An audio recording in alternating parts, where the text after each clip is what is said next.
자, 교과서 110쪽 봅시다. 자, 로마에 대해서 배울 건데, 자, 로마는 우선 이 정치 제도에 대해서 알 필요가 있어요. 왜냐하면 로마는 처음에 왕정으로 시작해서 공화정으로 갔다가 왕이 없는 거지. 그러다 다시 황제가 다스리는 제정으로 바뀌게 되거든. 그래서 이러한 정치 제도의 변화를 알아야 되고, 이 변화만 안다고 되는 게 아니고, 특히 공화정의 구조를 알아야 돼. 그래야 이 내용이 이해가 되는 겁니다. 그럼 내용을 봅시다. 기원전 8세기에 라틴인이 테베르강 하류의 도시국가 로마를 건설하였다. 이 로마가 위치한 곳은 현재의 이탈리아 수도인 로마가 있는 곳이야. 그래서 왕정체제로 출발한 로마는 기원전 6세기 말에 나라가 세워진 지 한 얼마나 지났다고 해야 될까? 한 250년 정도 지난 다음에 귀족들이 왕을 몰아내고 공화정을 수립했다. 자, 그렇다면 공화정은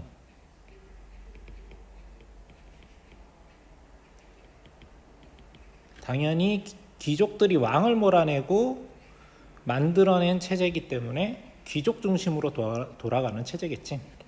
자, 그래서 로마 공화정의 구조를 봅시다. 자, 구조를 보니까 귀족으로 구성된 원로원과 그 다음에 로마의 최고 지도자인 집정관은 2명이야. 그리고 다양한 민회들로 이루어진 정치 체제였다. 그래서 공화정 초기에는 정치의 실권이 귀족에게 있었다. 왜냐하면 원로원의 권한이 강했고 집정관도 귀족에서 많이 뽑혔고, 그 다음에 민회라고 하면 여기에는 평민이 존재하지만 실권은 귀족 중심으로 돌아가는 민회이기 때문이야. 자, 그래서 평민은 중장보병으로 군대의 핵심이 돼서 정복전쟁에 참여를 했는데, 그러다 보니 불만이 생기겠지. 아까도 얘기했지만 실권은 귀족에게 있는데 로마가 영토를 넓힐 때 평민들이 중장보병으로 활동을 많이 했잖아. 그렇다면 평민 입장에서도 우리에게도 정치적인 권리를 달라고 요구를 하는 거겠지. 누구에게? 평민은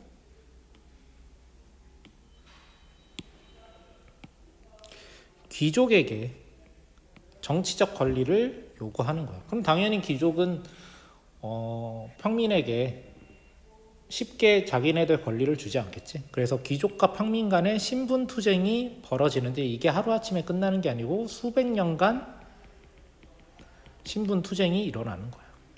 자, 하지만 로마가 망하지 않고 유지가 됐기 때문에 로마는 어떤 식으로 대응을 하냐면, 귀족에게 있었던 권리가 점점 평민에게 내어주는 형식으로 정치 제도가 변화하기는 해.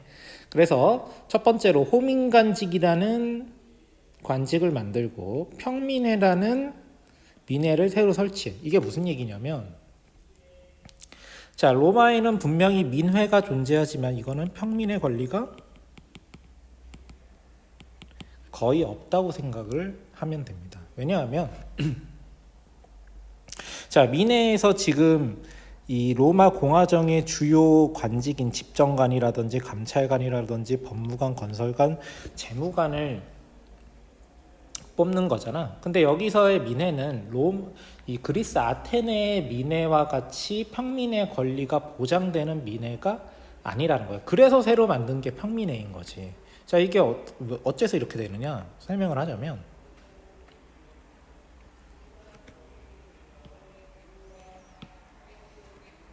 자, 로마의 권력은 원로는 귀족이겠지.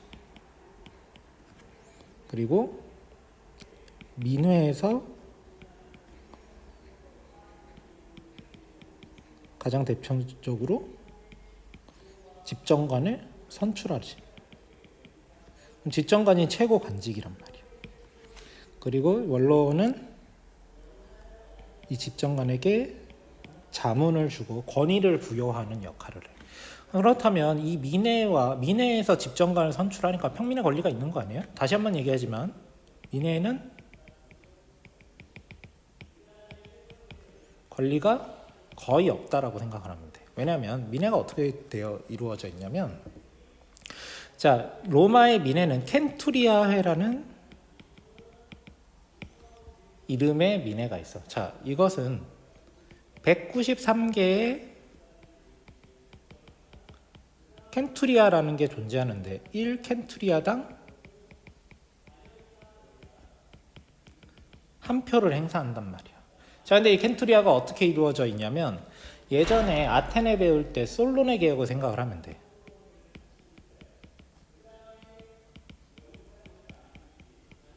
자, 재산의 보유에 따라서 재산이 많은 사람이 1등급, 2등급, 재산 순서대로요. 3, 4, 5, 그 다음에 재산이 없는 무산계급까지 6개의 등급으로 나눴어. 자, 그럼 1등급은 몇 개의 켄투리아를 만들 수 있냐면 98개의 켄투리아를 만들 수 있어. 그렇다면 98표를 행사할 수 있지. 1등급은 대부분 귀족일 거 아니야, 얘네들이. 근데 193개의 켄투리아에서 1켄투리아당 한 표를 행사해서 193개의 표를 행사할 수 있는데, 그 중에 98개가 1등급에서 나오면은 1등급에서 어떻게 정하느냐에 따라서 게임이 끝나는 거지. 그래서 민회라고 이름이 되어 있지만 평민의 권리는 거의 없단 말이야. 왜냐하면 평민은 대부분 4, 5, 6등급에 있을 거 아니야. 근데 2등급은 20개밖에 안 돼. 3등급도 20개고 4등급도 20개고 5등급쯤 되면 숫자 워낙 많으니까 30개 주고 무산계급도 5개를 주는데, 얘네 다 합쳐봐야 98표에는 안 되는 거지. 그래서 민회가 집정관을 뽑으니까 평민의 권리가 있는 거 아니에요? 그게 아니라는 거야. 그래서 평민들이 난리가 나는 거지. 우리에게 어떤 대부분 로마의 중장보병이라고 하면은 거의 3, 4, 5등급에서 나올 거란 말이야. 우리의 도대체 권리는 어디에 있냐. 그래서 옆에 표에 나와 있듯이 평민회라는 다른 민회가 만들어지는 거야. 그래서 이 평민회에서는 무엇을 선출하느냐? 민회에선 집정관을 선출하지. 호민관이라고 해서 이 호민관은 집정관과 원로원에 맞서서 평민의 권리를 보호해 줄 수 있는 활동을 하는 사람들을 이 평민회에서 뽑는 거야. 그러니까 민회와 평민회가 다른 거지. 그렇게 알고 있으면 됩니다.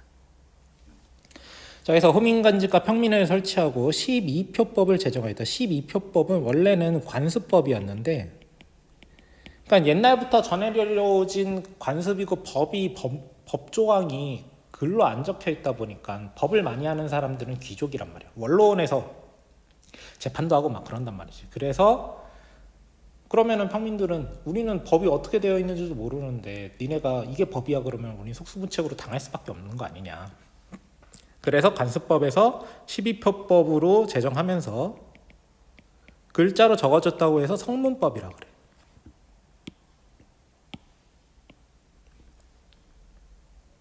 (12표법은) 성문법입니다. 자, 그러다가 이제 점점 새로운 법이 만들어지면서 평민의 권리가 늘어나게 되는데, 리키니우스 법이라는 게 만들어지는데, 리키니우스 법은 기원전 367년에 만들어져. 자, 여기서 로마의 최고 지도자인 집정관이 2명인데 2명 중 1명은 평민에서 선출하기로 한 거야. 그 평민의 권한이 늘어나겠지. 자, 호르텐시우스 법이라는 게 만들어진대요. 호르텐시우스 법은 287년에 만들어져. 평민의 권리가 법적 구속력을 갖게 되었다. 자, 민회가 있고 평민회가 있다 그랬지. 여기서 법을 만들 수 있다라는 거지. 예전 같으면은 민회나 원로원에서나 법이 만들어지는데, 이젠 평민회에서도 법을 만들면 뭐 민회나 원로원에서 승인하지 않아도 그런 게 필요 없다라는 거야. 평민회에서만 법이 만들어져도 그 자체로 법적 효력을 가진다는 거지. 그래서 로마 공화정에서 평민은 형식적으로는 귀족과 동등한 권리를 누렸다. 하지만 실제로는 그래도 귀족의 권한이 셌겠지. 여러 가지 이유에서. 자, 그래서 로마는 정치적 안정 속에서 대팽창도 이루었다. 기원전 3세기 전반에 이탈리아 반도를 통일한 후에 카르타고와 3차에 걸친 포에니 전쟁을 벌였는데, 여기서 승리해서 서지중해를 통일하였다. 이렇게 얘기해요. 포에니 전쟁은 3번이나 싸웠어. 이거는 따로 필기를 하는 게 낫겠지?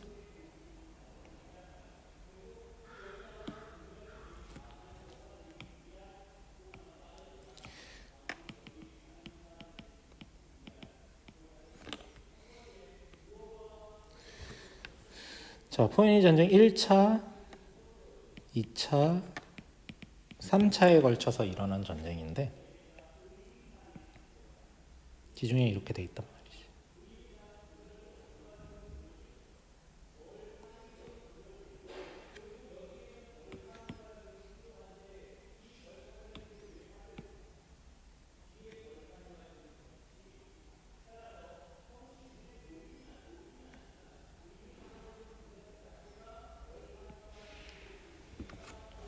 자, 이렇게 되어 있어.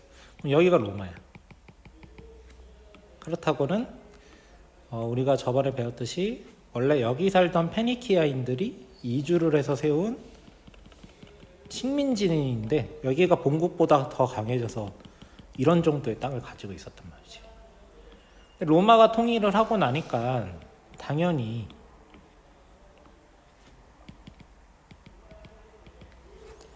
세 번에 걸쳐서 얘네들 둘이서 강대국끼리 만나서 전쟁을 했단 말이야. 그래서 1차가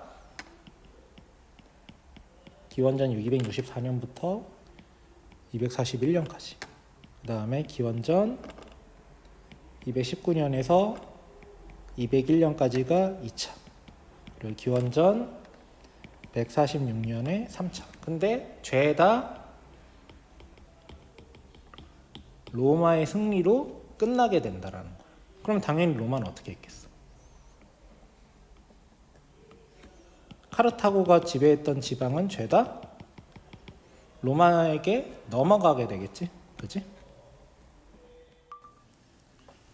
자, 포에니 전쟁에서 로마가 승리했기 때문에 영토가 넓어졌고, 그 이후에는 마케도니아와 그리스까지 정복을 하면서 로마의 영토는 엄청나게 넓어지게 돼.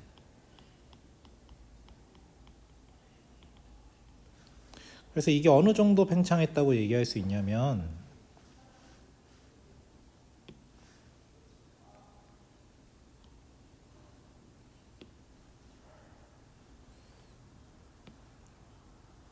지중해 지도를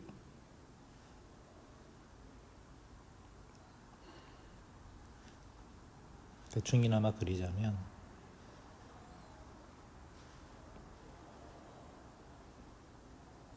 뭐 이렇게 그릴 수 있겠지. 그럼 원래 여기가 로마 땅이란 말이야. 그리고 카르타고와의 전쟁으로, 3차에 걸친 포에니 전쟁으로 아프리카와 에스파니아의 땅을 많이 얻었고, 그리고 그리스와 마케도니아를 정복하면서 그리스 지방도 차지하고, 또 터키에 있는 아나톨리아 지방까지 차지했단 말이지. 그러니까 로마의 영토가 지금 이렇게 크게 넓어진 상태가 됐단 말이야. 그러니까 로마의 영토는 굉장히 넓어졌지. 그랬는데 넓어진 걸로 로마가 강해지는 걸로 끝난 게 아니고 여러 가지 문제점이 생겼어. 어떤 문제점이 생겼냐면, 자, 대팽창으로 사회 내부에 큰 변화가 발생했대. 어떤 변화가 발생했냐면, 유력자들은 오랜 전쟁으로 방치된 농지를 독차지하고 노예 노동을 이용하여 대농장을 경영하였다. 이게 변화야. 그러니까 로마 팽창 전에는 로마의 농지는 귀족들도 많은 땅을 차지하지만 그래도 자기 땅을 경영하는 자영농의 숫자가 많았어. 이 자영농은 어떤 사람이냐? 자기 땅을 경작하는 사람이고,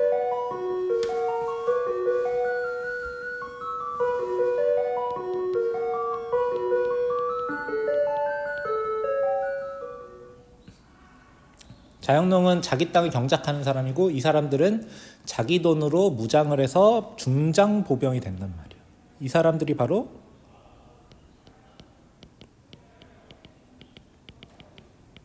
로마 군사력의 핵심인 거지. 자, 그런데 로마가 3세기 전반부터 한 100년간 전쟁을 벌였단 말이야. 그리고 전쟁을 하는 지역이 아까 보면 알겠지만 해외 멀리까지 나가서 전쟁을 한단 말이야. 그러면 그렇게 멀리까지 전쟁을 한다면은 이 자영농 계층이 멀고 먼 전쟁터에 가서 몇 년간 싸웠다는 얘기잖아. 문제는 이 사람들이 전쟁터에 가 있는 동안 자영농 계층이 가지고 있던 토지는 방치됐다는 거지. 그래서 지금 유력자들이 오랜 전쟁으로 방치된 토지를 독차지했다 그러잖아. 이 방치된 토지는 원래 중소자영농 계층의 토지였단 말이지. 근데 이거를 군대에 나가 있는 동안 거의 농사를 못 지으니까 가난해진 사람들이 팔아버렸단 말이야. 그러면 기껏 죽어라고 전쟁하고 영토를 많이 정복하고 돌아왔는데, 중장보병들이 돌아왔는데 돌아오니까 자기의 땅이 없어져. 그래서 중소자영농 계층, 이들이 중장보병대를 구성하는데 이 사람들이 빈민이 돼버린단 말이야. 그럼 어떤 결과가 되겠어? 빈민이 많아지니까 사회가 불안해지겠지. 거기에 군사력이 약화되는 일까지 벌어진단 말이야. 그래서 이 문제를 해결하기로 해서 누가 나타났느냐? 그라쿠스 형제라는 사람들이 나타나.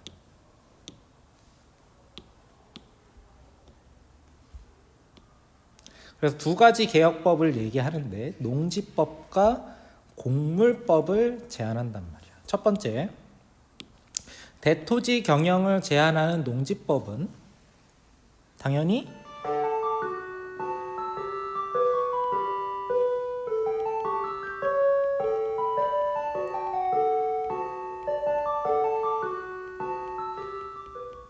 빈민들에게 토지를 제공하라는 제도겠지. 그리고 로마에 이미 빈민이 너무 많았기 때문에 그 사람들을 굶어 죽지 않도록 밀을 싼 값에 공급해라. 이 두 가지 법안을 제출했단 말이야. 하지만 당연히 귀족들은, 그지? 귀족들은 지금 유력자들이란 말이야. 얘네들은 지금 자기네들이 많은 땅을 가지고 있고 대농장을 경영하고 있기 때문에 농지법과 곡물법에 반대할 수밖에 없는 거지. 그래서 이들의 반대로 꿈을 이루지 못했다. 이게 바로 2세기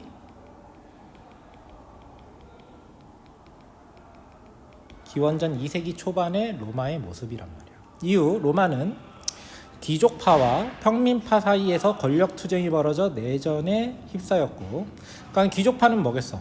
기존의 농지법과 곡물법을 반대하는 원로원 귀족들의 편을 드는 애들이겠지. 그라쿠스 형제의 농지법과 곡물법 이런 경영을, 법안을 이어가겠다라는 건 평민파겠지. 그래서 내전에 휩싸였고 스파르타쿠스가 주도한 노예 반란까지 겹쳐 큰 혼란에 빠졌다. 이 기원전 70년쯤 돼. 이런 상황에서 군인 정치가가 등장하여 삼두 정치를 펼치며 권력을 잡았다. 삼두 정치 1차와 2차가 일어난다. 그래서 이거를 약간 요약해서 얘기를 해주자면,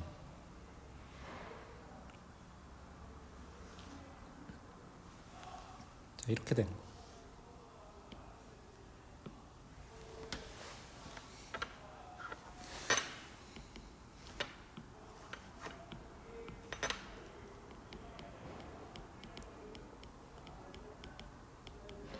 자, 로마가 영토를 확장했어. 근데 문제점이 생겼다.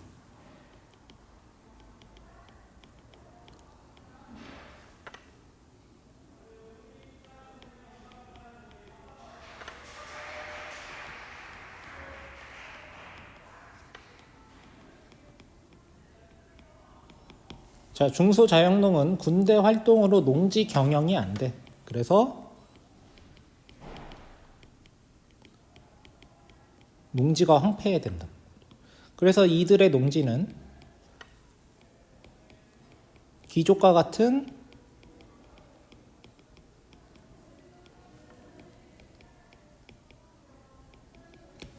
귀족과 유력자에게 농지가 넘어가. 그럼 이 유력자들은 농지를 모아서 대농장을 경영하지.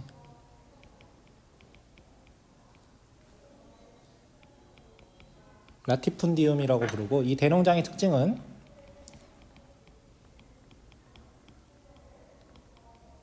상품 작물을 재배. 뭐 올리브나 포도 같은 거. 원래는 중소자영농이 농사를 지었던 거는 포도나 올리브 같은 게 아니라 자기가 먹고 살아야 되니까 밀 같은 곡식들을 경영을 했거든. 근데 이제 로마가 영토가 넓어지니까 곡식 같은 건 바깥에서 수입을 할 수 있단 말이야. 그래서 상품 작물을 재배하는 거지. 그럼 어떻게 되겠어?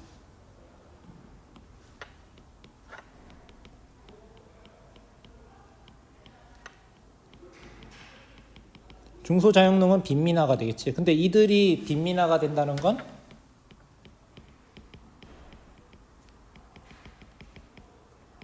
로마의 군사력이 약화된다는 거예요. 그래서 이 문제를 해결해야겠다. 누가 나타난 거야?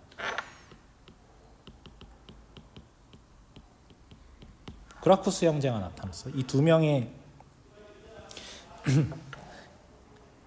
등장했단 말이야. 기원전 2세기 말에 등장을 했어. 그래서 얘네들은 이 문제를 해결하기, 라티푼디움 문제를 해결하기 위해서 두 가지를 제시하지.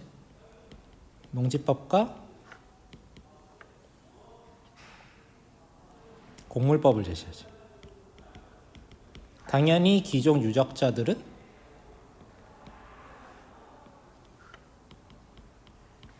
반대하고, 이 그라쿠스 형제는 피살당해. 하지만 그라쿠스 형제의 개혁은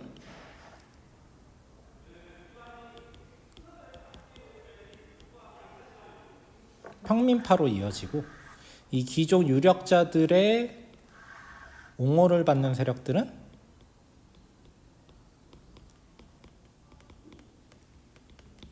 귀족파로 나뉘어진단 말이야. 그렇지? 그래서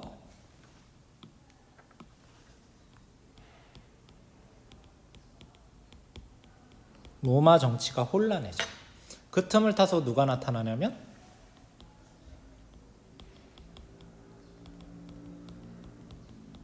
군인 정치가가 등장하게 된다라는 거지. 군인 정치가로 대표적인 사람은 마리우스, 술라, 카이사르, 폼페이우스, 이런 사람들을 이야기해. 자, 여기까지 내용을 한번 정리를 해봤습니다.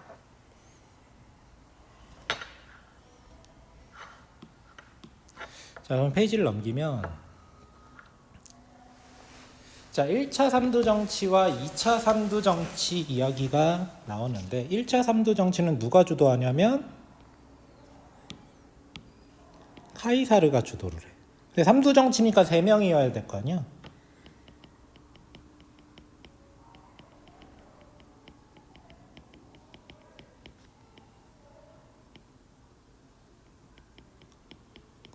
크라수스, 요 3명이 3두 정치를 주도하는데, 크라수스는 중간에 다른 나라 원정 가다가 죽었고, 둘이 내전을 벌이다가 카이사르가 폼페이우스를 물리치고 거의 독재자가 되지. 하지만 반대파에게 암살당했단 말이야. 그래서 카이사르가 죽으면서 유언장을 남겼을 때 후계자를 누구로 세웠냐면 옥타비아누스를 후계자로 세웠는데, 옥타비아누스가 혼자서는 힘이 없으니까 또 두 번째 3두 정치를 펼쳐. 그래서 여기에는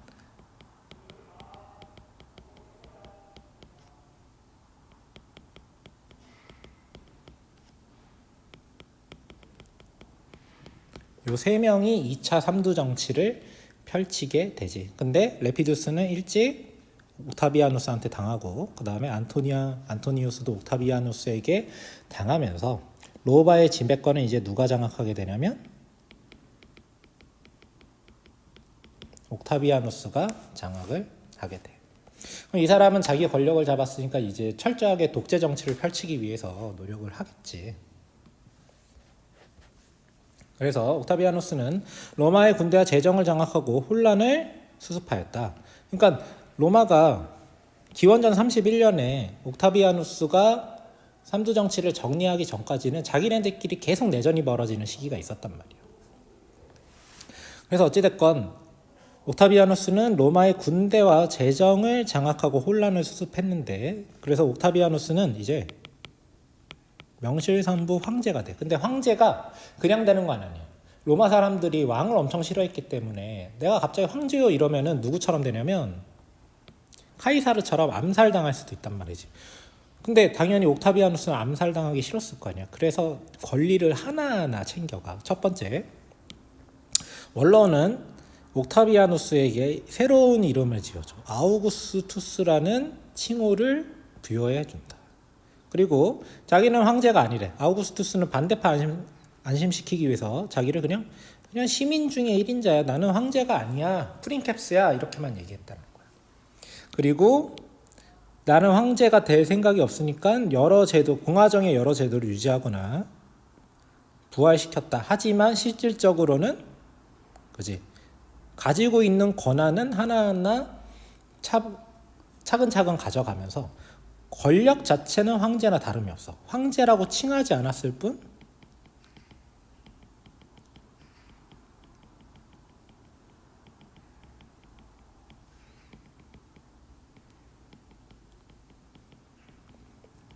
실질적으로는 황제가 된 거지. 그래서 로마 공화정이 끝나고 사실상 로마 제정이 시작되었다.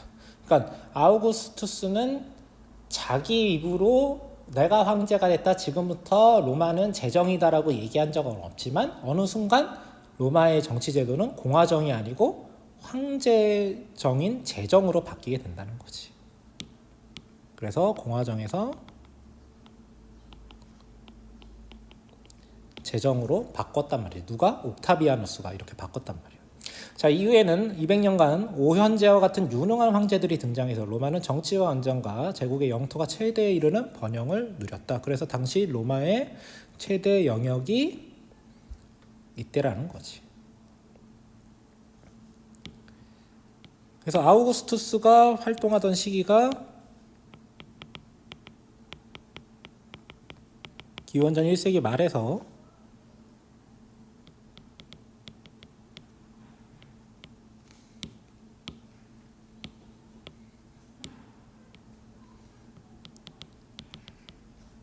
기원 후 2세기까지가 로마의 전성기다라고 부를 수 있는 거야. 근데 3세기 들어서 문제가 생겨. 뭐든지 영원한 게 없겠지. 자, 3세기 들어서 첫 번째, 군대가 정치에 개입하면서부터 황제를 마음대로 자기네들 군대 마음대로 폐위하고 옥리시켜버리니까 군인 황제 시대라고 그래. 군인들이 마음대로 황제를 옥립한단 말이야. 정치가 혼란스러워진 거지. 거기에 반란이 일어나고 이민족의 침입이 일어나니까 로마가 어려워졌고, 그 다음에 이제 로마의 영토가 최대치에 도달했기 때문에 웬만큼 정복할 곳은 정복했단 말이야. 그래서 정복전쟁이 끝나고 나니까 뭐 토지, 노예, 전리품이 이제 새롭게 생겨나는 게 없단 말이지. 그래서 경제가 어려움에 직면했다. 우리 지금식으로 말하자면 경제 성장이 끝난 거야. 경제가 장기 불황에 빠진 거지. 그럼 정치가 혼란스러워, 반란 자꾸 일어나, 이민전 시비이 계속되니까 로마는 굉장히 혼란에 빠지고 위기에 빠졌겠지. 그래서 계속 보면은 토지와 상공을 세태에서 좋은 얘기 하나도 없어. 중산층 자유시민이 몰락했고, 이게 로마 제국의 핵심인데 이들이 몰락했단 말이야. 농촌과 농업은 피폐해졌다. 농촌에서는 부자유 소자용 농에게 토지를 경작하게 하는 콜로나투스가 확산되었다. 자, 이거는 뭐랑 구별해야 되냐면 라티푼디움과 구별을 해야 돼. 라티푼디움은 상업작물을 재배하고 노예노동이라고 한다면, 부자유 소작농, 이거는 말이 어려운데 노예는 아닌데 아주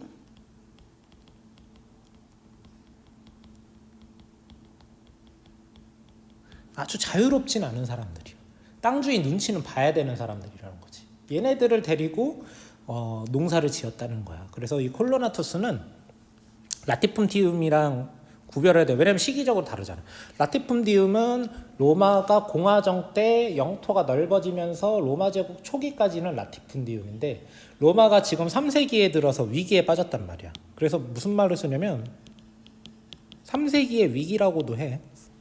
이 시기에 로마에서는 농업 방식이 바뀌어서 콜로나투스로 바뀌었다라는 거지. 그래서 라티푼디움과 구별을 해야 됩니다. 여기 나와 있지. 그치? 왜냐면 정복 전쟁 후에 노예 공급이 중단되었기 때문에 이제 노예를 데리고 뭐 농사를 짓는 게 어렵단 말이야. 그래서 새롭게 나왔다는 거고, 중요한 건 뭐냐? 로마 제국 이후 시대가 중세 시대잖아. 중세 농노의 기원이 된다는 거지.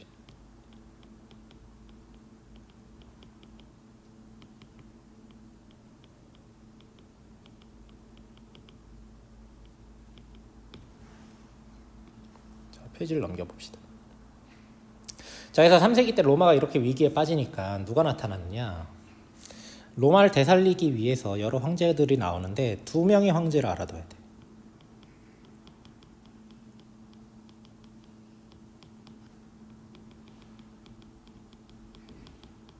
이 2명의 황제를 알아두자. 자, 첫 번째 디오클레티아누스는 3세기 말에 등장한 사람인데, 이 사람이 이제 로마를 되살리기 위해서 개혁 정책을 펼쳤어. 첫 번째, 제국을 4개로 나눴대. 왜 그러냐면 제국이 너무 넓으니까 여기저기서 전쟁이 일어나고 있는데 황제 혼자서 군대 끌고 다니면서 진압하기 어렵단 말이야. 그래서 4개로 나눠서 그 4개마다 황제 밑에 있는 조그만한 부사령관들을 둬서 부제라 그래. 그러니까 정제와 부제 제도를 줬어. 지금으로 치면 대통령, 부통령 이렇게 얘기하는데 한 명의 황제 밑에 3명 정도의 부제를 둔 거야. 그래서 각자 맡은 구역을 통치하고 외적의 침입을 막으라는 거지. 2번째, 전제군주제를 통해 황제권을 강화했다. 자, 로마의 제정은 아우구스투스 시대의 전통이 남아있어서 내가 황제요 이렇게 안 했단 말이야. 근데 디오클레티아누스는 이제 그 방식대로는 안 된다. 아주 강력한 황제권을 가져야겠다. 그래서 황제의 권한을 높이는 식으로 개혁을 해. 그리고 화폐개혁과 군사개혁까지 추진을 해서 로마 제국은 어느 정도 살리는 데 성공한단 말이야. 그 다음에 즉위하는 콘스탄티누스는, 자, 이게 중요하지. 그리스 기독교를 공인했어. 기원후 313년. 밀라노 칙령으로 그리스도교를 공인하고 제국을 다시 4개로 나눴던 걸 하나로 합치고 수도를 옮겼다. 원래 수도는 어디였겠어? 로마에서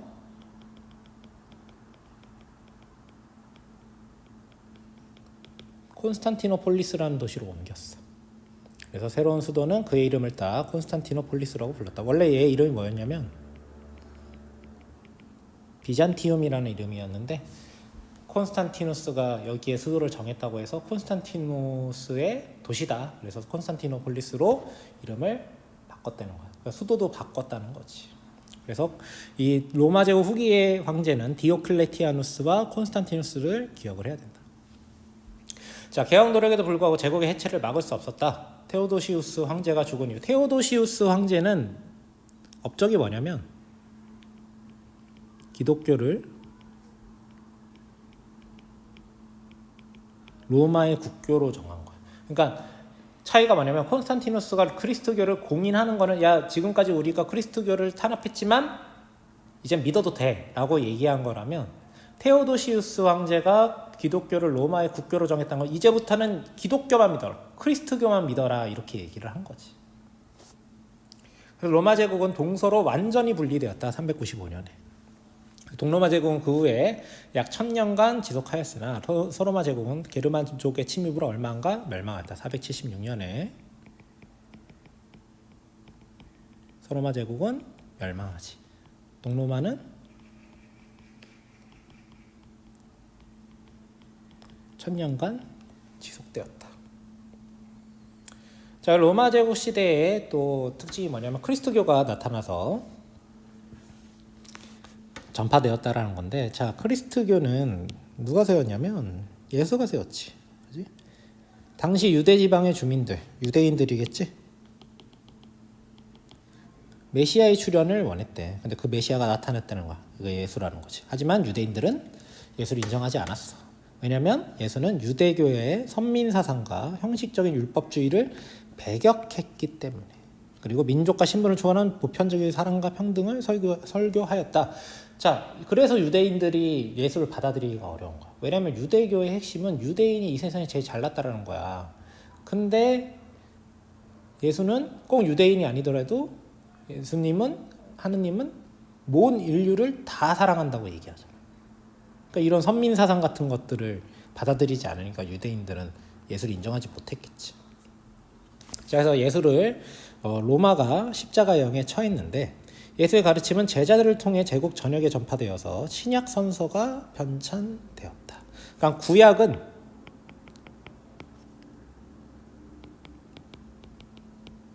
유대교,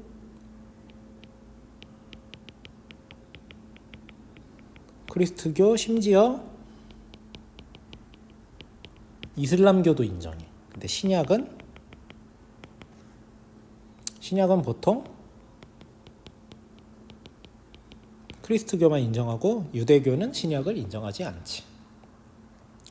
자, 그래서 로마는 다신교 국가로 원래는 다양한 종교를 차별 없이 수용을 하는데 유독 기독교, 그리스도교만 탄압을 했단 말이야. 왜냐면은 그리스도교가 유일신을 믿으며 황제 숭배를 우상 숭배라고 여겨서 거부했다. 황제 숭배는 언제 주로 나타났냐면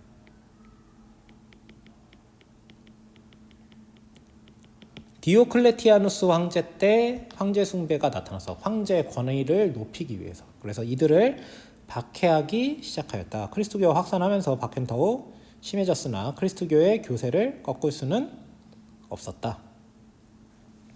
마침내 콘스탄티누스 황제는 밀라노 칙령으로 아까 얘기했지? 그리스도교를 공인하였고 니케아 공의회를 개최해서 둘 다 콘스탄티누스 황제가 한 거야.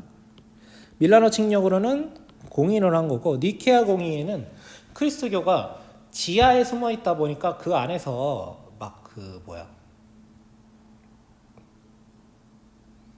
신앙이 좀 갈렸어. 근데 여기서 여러 가지 종파가 기독교 안에서 나타나는데 그 중에 아타나시우스파만 정통으로 인정해서 삼위일체설을 기초한 정통 교리를 확립했다. 이렇게 얘기하는 거지. 그럼 나머지 예를 들면은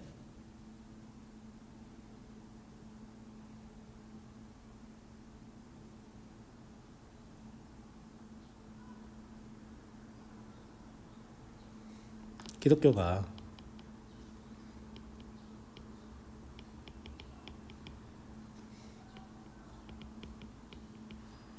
삼위일체가 뭐냐면 그냥 들어요. 성부,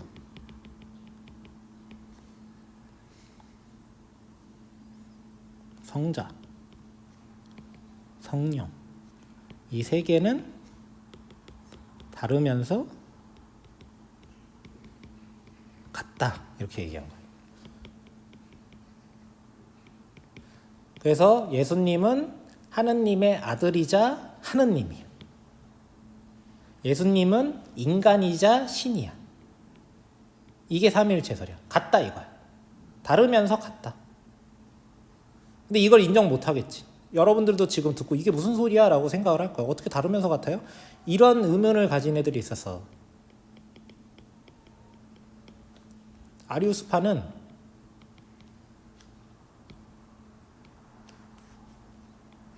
성부와 성자는 다르다라고 얘기한 거야. 야, 예수님과 하느님은 다르지 임마. 이렇게 얘기하는 거야. 그래서 얘네 둘이 싸웠어. 심판을 봐주시오. 그래서 니케아 공의회에서 황제는 아타나시우스파의 손을 들어준 거지. 아리우스파는 나가. 너네는 정통이 아니야 하고 쫓겨나게 된다는 거야.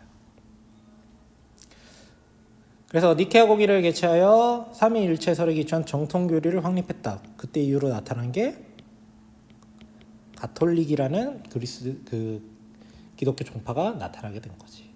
그리고 테오도시우스 황제 때는 크리스트교가 로마의 국교가 되었다. 몇 년이냐면 391년. 그러니까 국교가 된 것과 공인을 받은 거는 다르다고 얘기했어. 공인은 신앙을 인정받은 거고 국교는 이제부터 크리스트교만 믿는다 이렇게 얘기를 했다는 거지. 근데 로마가 그냥 나라가 아니고 로마는 당시에 쇠퇴했지만 여전히 전 세계 당시 서양 세계 대부분을 지배하는 아주 강력한 국가였단 말이야. 이 나라에서 야 이제부터 우리나라는 기독교만 믿을 거야 이렇게 해버리니까 당연히 기독교는 순식간에 퍼져나갈 수밖에 없는 거지. 그래서 요 밀라노 칙령 잘 알아두시고 중요한 건 콘스탄티누스 황제가 했다. 두 번째, 공인이다. 국교가 아니다. 라는 거 알아두시기 바랍니다. 자, 페이지를 넘겨서 로마의 문화에 대해서 보자. 자, 로마인은 광대한 제국을 유지하고 관리해야 될 현실적 필요 때문에 여기 제목에도 나와 있지 실용적이다 이거. 그럼 뭐가 발전했느냐? 건축,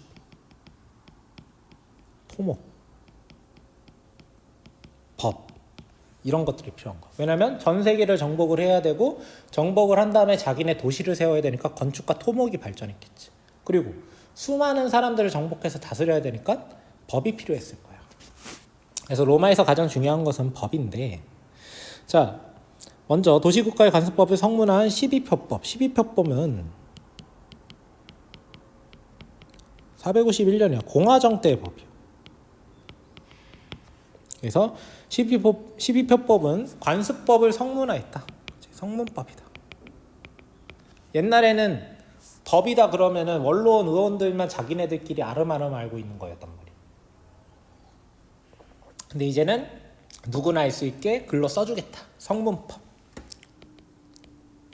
그러다가 로마 시민들에게 모두에게 적용되는 시민법으로 발전을 했고, 그 다음에 로마가 제국을 만들게 되고 제국의 자유민 모두에게 시민권이 주어지면서 제국 안에 다양한 민족들이 있었을 거 아니야. 뭐 이탈리아인 등등등 이들에게 적용되는 만민법으로 발전하게 돼. 그리고 이렇게 발전한 로마 법전은 언제 집대성이 되냐면 비잔티움 제국, 얘네를 동로마 제국이라고 그래. 그러니까 로마가 서로마 제국이 망하고 나서 동로마 제국 시기에 기원 후 6세기에 유스티니아누스 법전으로 집대성이 된단 말이에요. 그리고 이 로마법은 훗날 세계 각국의 법 체계에 큰 영향을 줬다. 왜? 자, 로마 제국의 법이 서양의 법에 영향을 줬고 이 서양법이 결국 전 세계에 영향을 줬기 때문에 이 로마 제국의 법 체계는 지금 우리나라의 법에도 영향을 줬다고 얘기할 수도 있어. 자, 그 다음에 건축을 봅시다.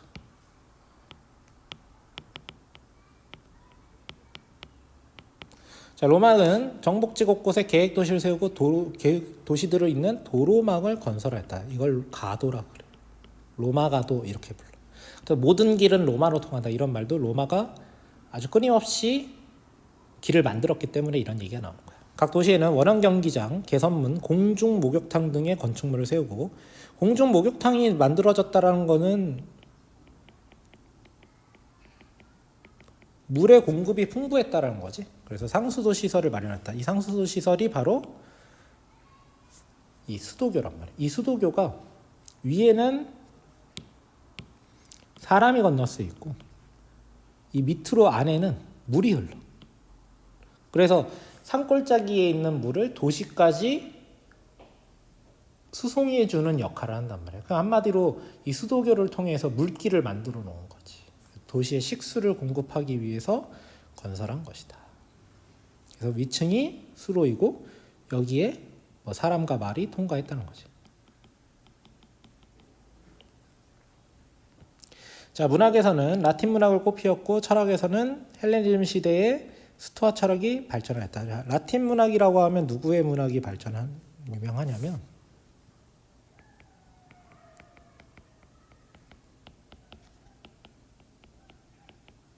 베르길리우스나 키케로 같은 사람의 문학이 유명해. 철학에서는 헬레니즘 시대에 스토아 철학이 발전하였다. 그러니까 헬레니즘 시대에 스토아 철학과 에피쿠로스 철학이 발전했잖아. 그 중에서 로마인들은 스토아 철학이 마음에 들었나 봐. 끊임없이 인내하고 막 이런 것들. 그래서 스토아 철학이 발전을 했고, 역사에서는 리비우스의 로마사 타키투스의 게르마닌을 묘사한 거지. 카이사르의 갈리아 전기, 플루타르코스의 영웅전 등이 유명하고, 과학 분야에서 프톨레마이오스라는 사람이 천동설을 주장했는데, 천동설은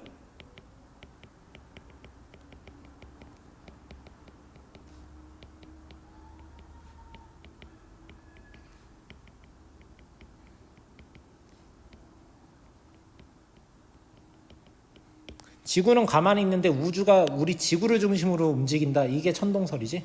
이게 중세시대까지 공인된 학설이란 말이야. 이걸 깨부순 게 누구야? 갈릴레이,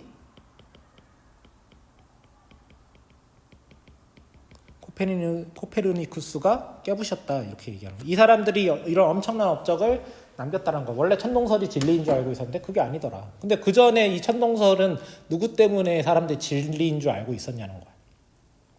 로마 시대에 프톨레마이오스의 천동설을 주장했다라는 거지. 그러니까 이것도 역시 로마가 헬레니즘의 영향을 많이 받았다고 얘기할 수 있어. 왜냐하면 헬레니즘이 스토아 철학도 헬레니즘 때 발전을 한 거고, 그 다음에 과학 이런 것도 헬레니즘 시대에 발전을 했잖아. 그래서 여기에 이렇게 나온다고. 로마는 합리적인 인간 중심적인 그리스 헬레니즘 문화를 수용하여 고전 문화를 완성하고, 추가로 크리스트교라는 보편적인 유신 신앙을 수용하였다. 이 두 가지의 문화는 서양 문화의 원류를 이루었다고 평가돼. 서양 애들 맨날 우리는 그리스의 영향을 받았다. 그렇게 맨날 얘기하고, 또 한편으로는 기독교를 죄다 믿으니까 기독교의 영향도 받는 거잖아.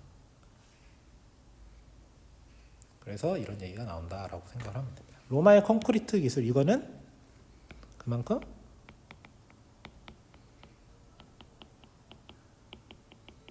건축과 토목 기술이 발전했다. 이런 거라고 생각을 하면 될 것 같아요. 자, 여기까지 하겠습니다.